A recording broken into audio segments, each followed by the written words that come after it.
Look who came to visit me and who loves my fabric too. We're gonna go head to the studio. It just looks so good with the... Are you guys saying anything? Yeah, I am, yeah. I'm just gonna sit here and smile. I love this fabric so much. I don't want to waste a single bit. It's actually a deadstock fabric, which is leftover fabric from designers and mills that is otherwise just going to go to the landfill. You can find lots of deadstock fabrics online, and what's really great is you can get some really cool prints like this one. And I'm going to design and do a no waste pattern. So I am going to have no scraps that I end up with cutting and sewing a garment. Now I just need to figure out what exactly I want to make. Maybe I'll play around in the mirror with 1 yard of fabric and we're gonna have none left over. Let's experiment and see what we can make.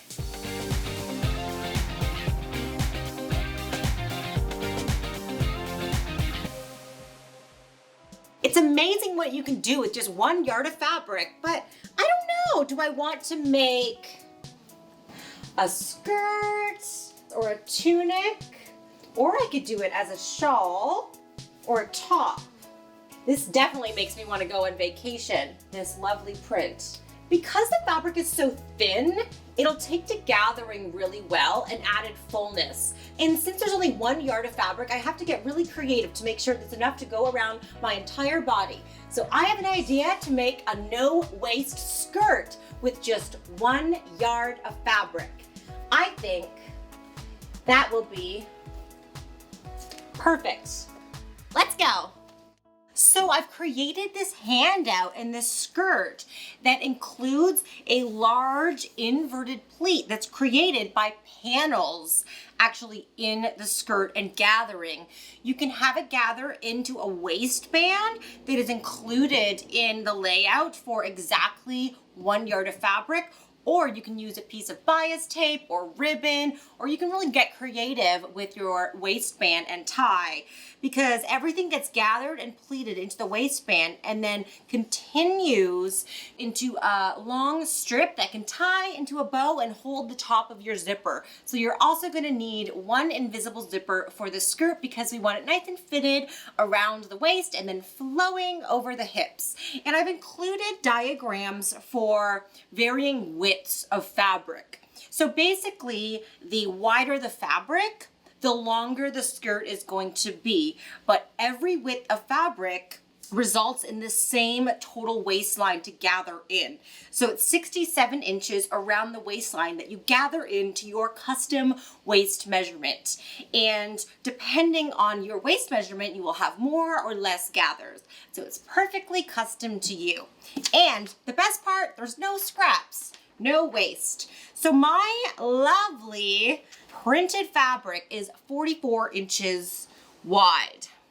So I'm going to lay it right sides together with the salvages perfectly aligned. And I like to actually just put a few pins to hold those salvages together to make sure that they don't sort of slip and slide as we're drawing out our diagram. And I like to just draw it right on the fabric because it's measured within, you know, your custom fabric width, and we don't want to go and waste any paper. So since this is so large scale, which is why I love it, I need to take into consideration what part of the print I want as the hem border, what part of the print I want going up and down, because I see that this is a directional print. We want our trees to go up. We don't want upside down trees, or maybe you do, but I want this sort of end of the fabric to be the hem.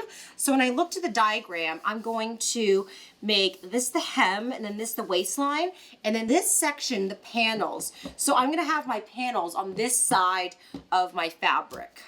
So what you need to do is the length of your skirt is actually half the width of your fabric. So my skirt is going to be 22 inches long. So with my handout by my side, I'm going to measure 22 inches. Just mark that with chalk or also a pin. I'm gonna do a couple of markings. So our selvage edge is actually going to be our center back. And I'm going to include a waistband in mine. So what I'm going to do is then half this again. So basically the center line in between those are our side seams or our center front and center back, depending where you want your zipper. So I'm going to measure up 11 inches. And you would just cut here if you're having an external waistband like a bias tape, but I'm gonna measure then down from there 2.5 inches because I want that to be my waistband with included tie. So we have our center front panel, our center front on the fold, our waistband, and our 2 center back pieces. Then these become our insert panels that get pleated and make this lovely pleat that we then gather over. So I'm going to grab my scissors and cut up all these lines. And for the panel lines, you're gonna wanna cut on the fold so you get 2. So let's get cutting.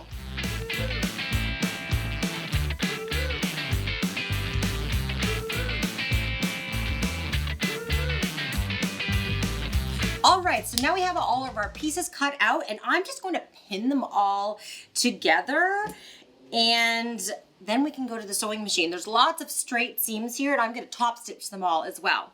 So I'm going to set my waistband pieces to the side. So what I'm going to do first is open up my center front. I love how we have this solid black border at the hem. And then we are going to take each of our panel pieces and you can determine which you want on the top and the bottom. Oh, I like this play on the vertical and the horizontal borders. So we're gonna take our panel pieces and stitch them right sides together. So I'm just going to pin like so. And I'm just going to put a pin right in the center of my fabric, just so I always know where my center front is if I'm going to get confused. So right sides together. And then on either side of the panel pieces, I am going to now pin one of the center back pieces. So I'm gonna use the selvage edge as my center back. So this will be this panel to kind of follow that same pattern as the front. I like to just pin as much as I can so when I'm sat down at the sewing machine, I'm there for a while. The side seam of the skirt is basically right in the dead center of the panel because those seams get folded together to create our inverted pleat. So once these are sewn at the waistline, we're gonna bring them together. So off to the sewing machine. I have a lot of seams to stitch.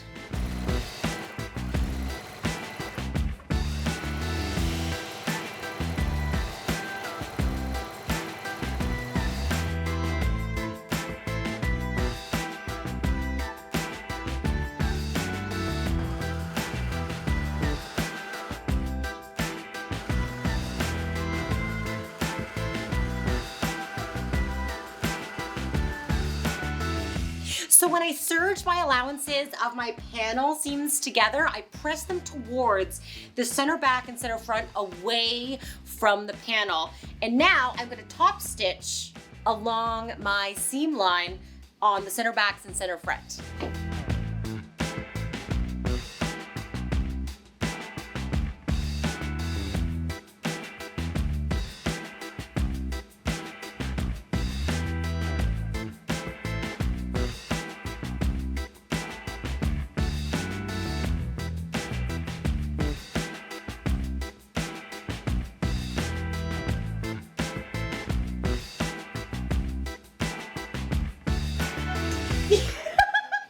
So next we need to install the invisible zipper. This is one of the easiest zippers to install.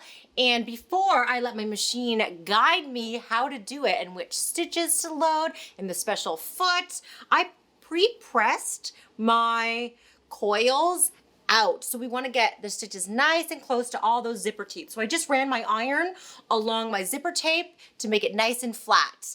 Now I'm going to base my fabric type and finishing, and I'll let the machine show me what to do.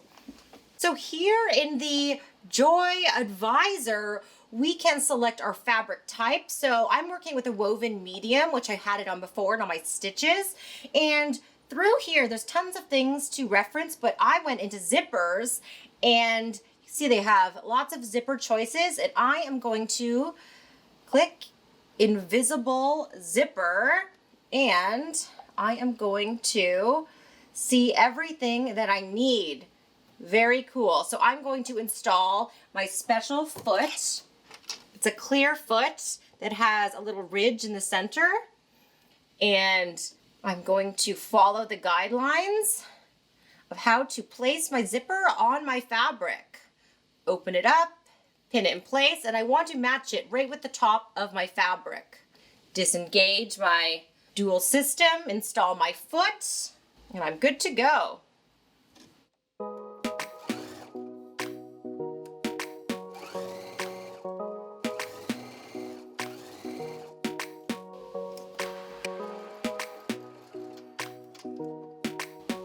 So now I have it sewn up to this part, and I can move along to the next. So sew the second part of the zipper.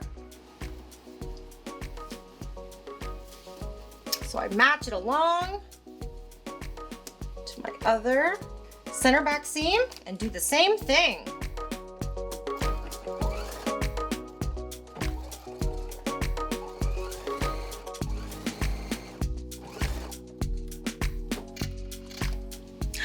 That looks pretty good to me. Let's test and see. Wow, look at how invisible that is. Now we just need to finish this bottom seam.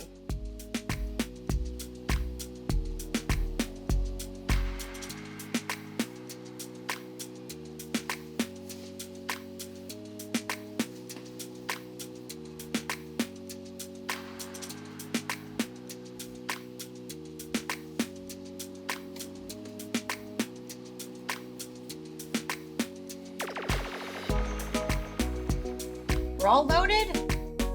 Next to do, load stitch.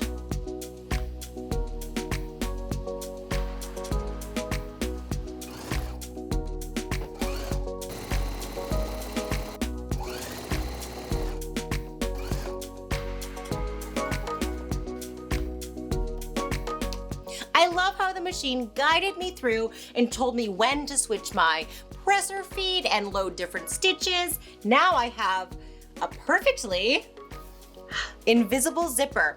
I'm just going to take it to my pressing station and press open my bottom seam allowance, and that'll help smooth out all of this transition from the zipper to the seam and make everything nice and flat. So I went ahead and pressed open my center back seam, and I also serge finished around my hem to prevent any further fraying. So what's next is the fun part. We got all of those just boring seams and zippers out of the way. Now it's time to pleat and gather. So what I'm going to do is I'm going to mark the center of my panel seams, and I'm just going to do this by folding in half like so, and then putting a pin, or you can do a little finger press, and then open it back up. And you need to remember not to confuse if this is a center back seam or a front, but the front should be wider and the back has a zipper in it. So just make sure this is in the panel seam. And we're going to take each seam and we're going to bring it to the center and align our waistline edges all together. So we're making them meet right in the center. Now I can take this middle pin out because I already know that that's at the middle. And I'm going to take this edge and fold it back and meet that to the center.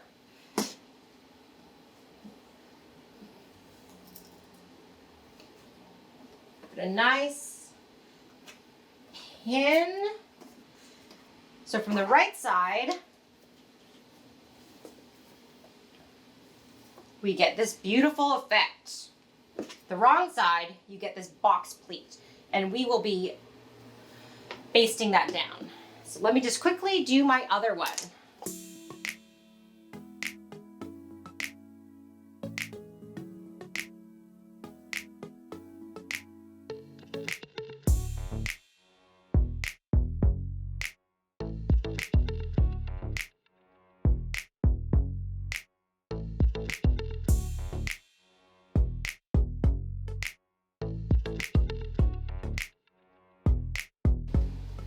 So we see it looking a little bit more like a skirt now. You can either wear these on the side seams, or you can have your zipper at the side seam and have these at the center, front, and back. I'm just gonna give these edges a quick press, and then I'm gonna go to the machine, baste these down, and then do some gathering stitches to ease it into my waistband.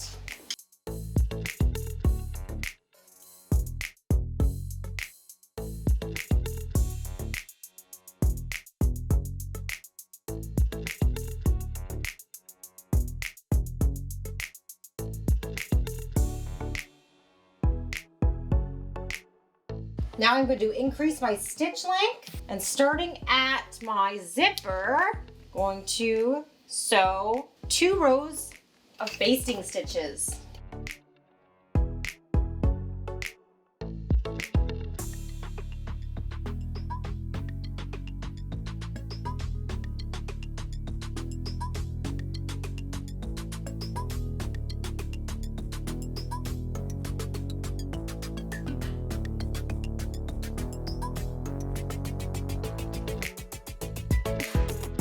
We are so close to being done this no waist skirt.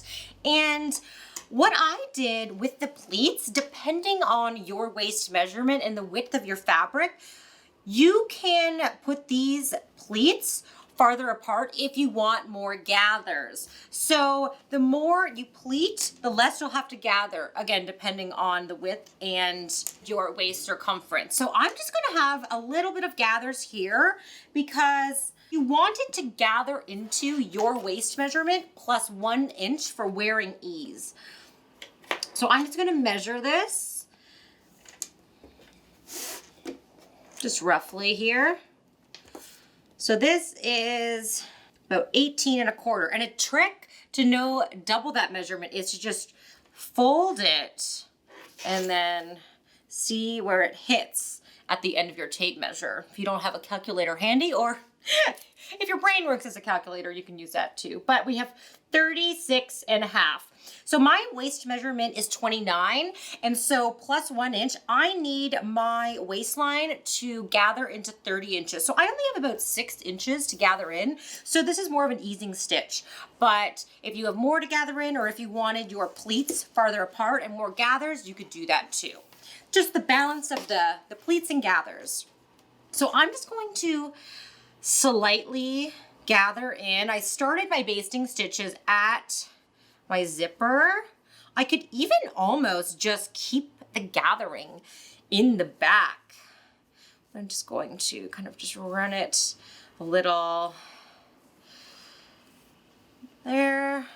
Yeah, it'd be nice to keep the front flat. So I'm gonna keep the gathers in the back. They don't look like mistakes if you only have a little bit to gather. So I'm just gonna kind of start the gathering process, and then I'm going to get my waistband ready. So I'm just going to just set this aside. I just quickly stitched and pressed open my waistband seam so it's one long piece. Now to prep it, I'm just going to fold it in half, wrong sides together, and press.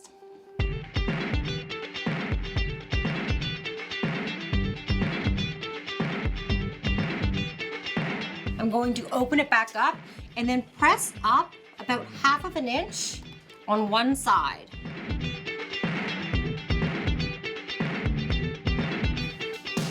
So now we are going to pin our waistband to our skirt. And we want the opening edges to extend on our zipper. So what I'm going to do is actually match my seam with the center front.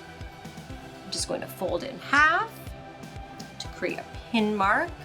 So really, since I need my waistband to be 30 inches, again, waist circumference plus 1 inch, I can measure out from here 15 inches, so I know where to gather to.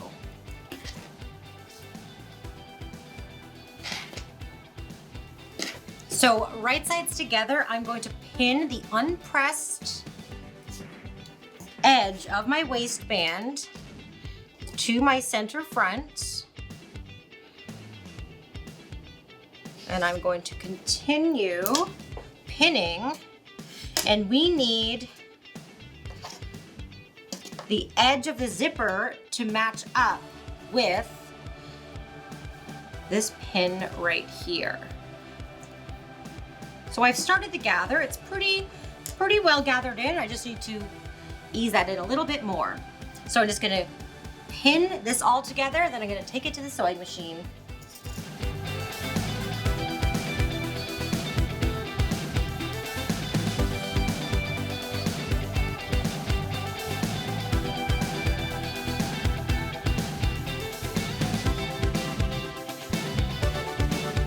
So we're all gathered in, and now I'm just going to take this to my sewing machine and stitch my waistband to my skirt from the center back all along to the other center back.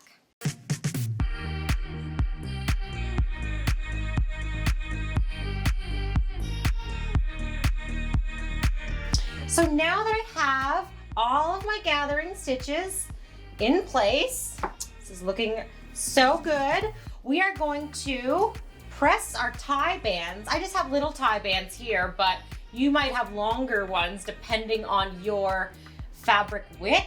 So I'm just going to press from this edge and then press my seam allowances up towards the band, which they should already naturally lay anyway. And at this little short end, I am going to press it in just about 1/4 of an inch. And then we're going to match those up and then match up our pressed edges.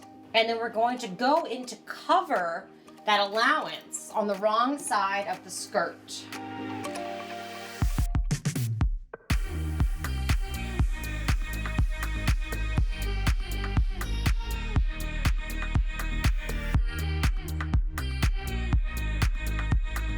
So now I'm going to stitch down the short end and then all along this attachment seam about 1/8 of an inch up from my seam. Top stitch it all around, then we can tie it in a little bow at the end.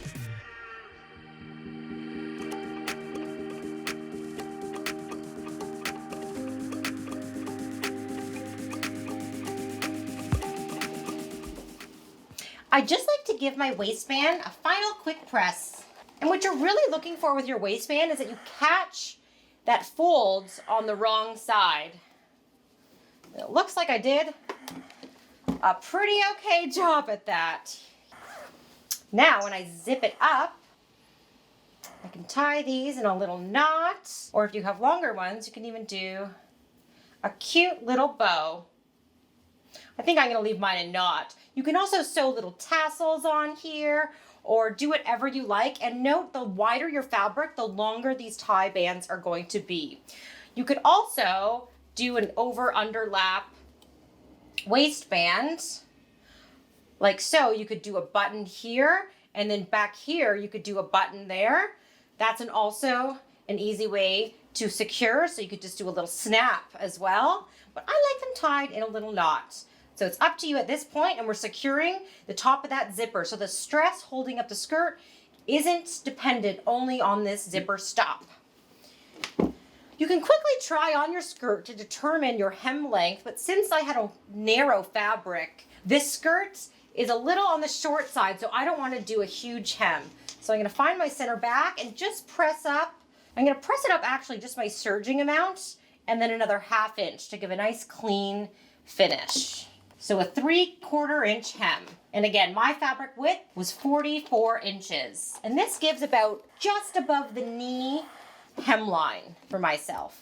So I'm gonna keep pressing this hem and then top stitch it in place. And then let's try it on and see how it looks. Oh, I just love my new skirt, and I love how I have 0 scraps left over. These side pleats give a really interesting detail and kind of elevates this big print. But if you have a solid fabric, I've made this sample right here, and note that it's longer and has more gathers because this fabric was 56 inches wide. So I had more fabric to gather in, but it's still only 1 yard of fabric. And what I did to accent those pleat lines is actually decorative stitching along the sides. And I didn't cut a waistband. I actually just finished it with a piece of pre-finished and pressed bias tape. So that's another option if you don't want to do a waistband in your fabric. I have another idea as well. This just makes me want to travel and go on vacation. And I found this organic fabric that's a beautiful map print. And I, again, don't want to waste an inch of it. I want to use it all. I have an idea to make an off-the-shoulder ruffle top with no waist using 1 yard of fabric. So head over to sewdaily.com to see all of my drafting and sewing steps so you can make your own too. You can also check out the drafting handout for the skirt so you can print it off and have it right by your side when you are making your no waist 1 yard skirt. I love having no scraps. Thank you for watching Style Revive. If you want to see more photos of my skirt as well as my ruffle top, head over to sewdaily.com or click the link in the description below. Make sure you subscribe to Sew Daily Network so you never miss an episode of Style Revive. Happy sewing!